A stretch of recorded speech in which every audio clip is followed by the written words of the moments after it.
नमस्कार दोस्तों, स्वागत है आपका हमारे YouTube चैनल बिंदास पढ़ाई में। तो आज हम हैं बैलेंस ऑफ पेमेंट चैप्टर के सेकेंड पार्ट में।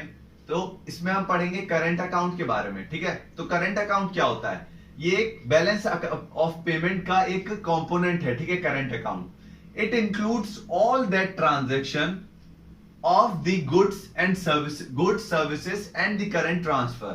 तो ये हर एक ट्रांजैक्शन इंक्लूड इसमें होती है करंट अकाउंट में। कौन सी? जिसमें गुड्स, सर्विसेज या फिर करंट ट्रांसफर का आदान प्रदान हो रहा हो, एक्सपोर्ट इंपोर्ट हो रहा हो। ठीक है, तो यहां पे आपने उन दोनों का नाम तो सुना होगा, लेकिन करंट ट्रांसफर का नाम नहीं सुना होगा कि करंट ट्रांसफर क्या होता है। अब मान लीजिए इंडिया का बंदा है, वो चला गया अमेरिका कमाने के लिए। ठीक है, वहां पे जाके वो पैसे कमा रहा है। अब उसकी फैमिली इंडिया में है, तो उसने पैसे कमाए, अब वो अपनी फैमिली के लिए पैसे भेज रहा है। ठीक है, तो वो जो ट्रांसफर कर रहा है ना पैसे का, मनी ट्रांसफर जो कर रहा है, वो किसमें इंक्लूड होता है? वो करंट ट्रांसफर होता है। ठीक है, वो करंट ट्रांसफर में इंक्लूड होता है। करंट ट्रांसफर उसको कहते हैं, उस ट्रांसफर को, मनी ट्रांसफर को।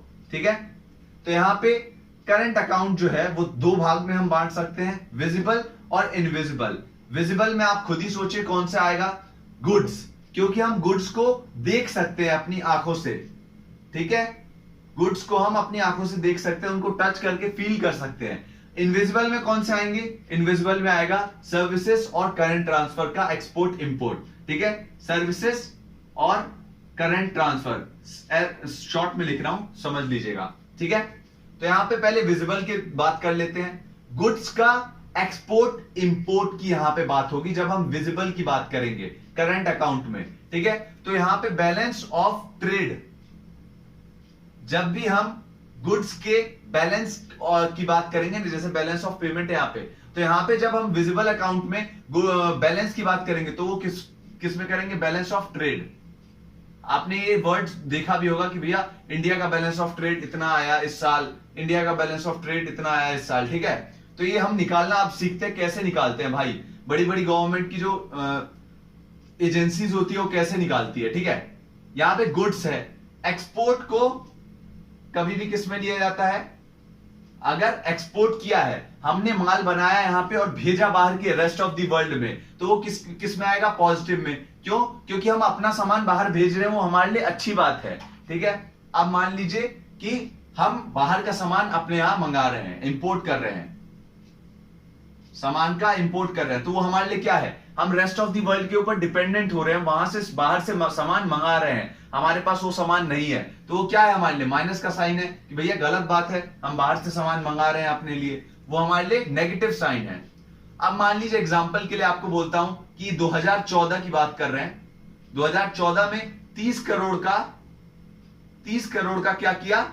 एक्सपोर्ट किया, और 20 करोड़ का इंपोर्ट किया। 30 करोड़ का एक्सपोर्ट किया और 20 करोड़ का इंपोर्ट किया भारत ने। तो यहां पे बैलेंस ऑफ, अगर ट्रेड की बात करेंगे ना, बैलेंस ऑफ ट्रेड कैसे निकलेगा? 20 करोड़ एक्सपोर्ट कभी भी प्लस में होता है, और ये किस में होता है? ये नेगेटिव में होता है, इंपोर्ट, क्योंकि यहां पे हम बाहर रेस्ट ऑफ द वर्ल्ड के ऊपर डिपेंडेंट हो रहे हैं, वहां से सामान मंगा के। तो ये किस में आ जाएगा? अगर हम बैलेंस ऑफ ट्रेड निकालेंगे 10 करोड़ आएगा, वो किस में आएगा? प्लस में आएगा। क्यों? क्योंकि एक्सपोर्ट ज्यादा हो रहा है। तो यहां पे तीन सिचुएशन पढ़ेंगे हम। तीन सिचुएशन कौन सी? जिसमें एक्सपोर्ट इंपोर्ट से ज्यादा हो, तो इस सिचुएशन को बोलेंगे सरप्लस, जो कि ये वाली सिचुएशन हमारी है जिसमें एक्सपोर्ट इंपोर्ट से ज्यादा है। अब दूसरी सिचुएशन कौन सी होगी? जिसमें एक्सपोर्ट इंपोर्ट से कम होगा, इंपोर्ट ज्यादा कर रहे हैं, बाहर से सामान ज्यादा मंगा रहे हैं, बाहर के ऊपर ज्यादा रेस्ट ऑफ द वर्ल्ड के ऊपर डिपेंडेंट हो रहे हैं, तो वो किसमें हो जाएगा? वो डेफिसिट में हो जाएगा। क्यों? क्योंकि भैया खराब बात है हमारे लिए, हम रेस्ट ऑफ द वर्ल्ड के ऊपर डिपेंडेंट हो रहे हैं, वो डेफिसिट में हो जाएगा। हमारा बैलेंस ऑफ ट्रेड वो डेफिसिट में आएगा। अब अगर एक्सपोर्ट इंपोर्ट बराबर है, तो वो किस में आ जाएगा? बैलेंस में आ जाएगा। भैया बैलेंस ट्रेड चल रहा है हमारे कंट्री और दूसरे रेस्ट ऑफ द वर्ल्ड के बीच में। ठीक है, तो हमने तीन सिचुएशन के बारे में पढ़ा। तो बैलेंस ऑफ ट्रेड तीन सिचुएशन में आएगा, चाहे तो बैलेंस ऑफ ट्रेड सरप्लस में आएगा, डेफिसिट में आएगा, या फिर बैलेंस ट्रेड आएगा। ठीक है, तो पहला हमने देखा ये सरप्लस वाला देख लिया एग्जांपल, ये जब सरप्लस में होगा बैलेंस ऑफ ट्रेड। अब इसी को अगर थोड़ा सा पलट दें, 20 करोड़ का यहां पे एक्सपोर्ट किया है 2014 में और 30 करोड़ का इंपोर्ट किया है, तो यहां पे 10 करोड़ जो है वो किसमें तब्दील हो जाएगा, माइनस में। सरप्लस से किसमें तब्दील हो जाएगा, अगर माइनस में हो गया तो सरप्लस से डेफिसिट में। अगर बैलेंस ऑफ ट्रेड कभी भी माइनस में आ रहा है तो वो डेफिसिट कहलाएगा, प्लस में आ रहा है तो वो सरप्लस कहलाएगा, और अगर बराबर आ रहा है तो बैलेंस में कुछ भी साइन नहीं आएगा। ठीक है, तो यहां पे हमने देख लिया बैलेंस ऑफ ट्रेड कैसे हम पता करेंगे।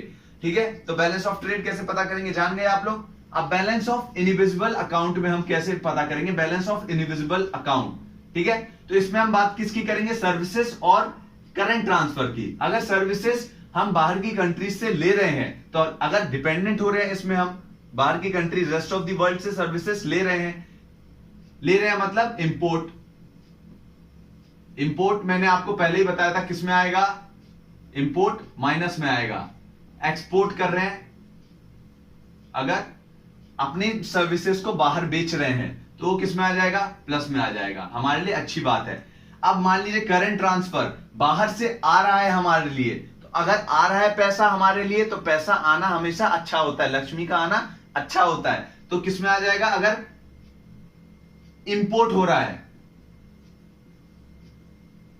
किसका, करंट ट्रांसफर का इंपोर्ट हो रहा है, तो हमारे लिए किस में आ जाएगा, प्लस में। अच्छी बात है भैया, लक्ष्मी आ रही है हमारे पास। और अगर एक्सपोर्ट हो रहा है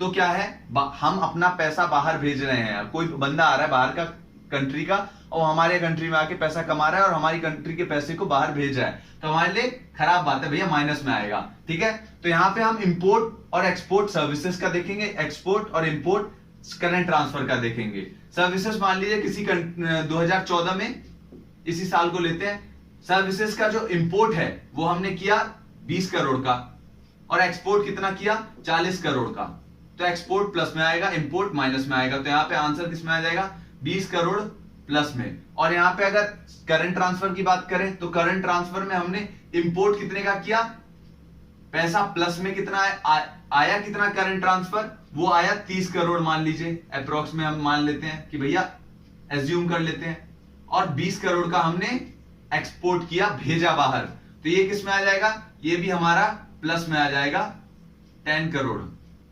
और ये भी प्लस में आ जाएगा, मतलब कि दोनों सरप्लस में है।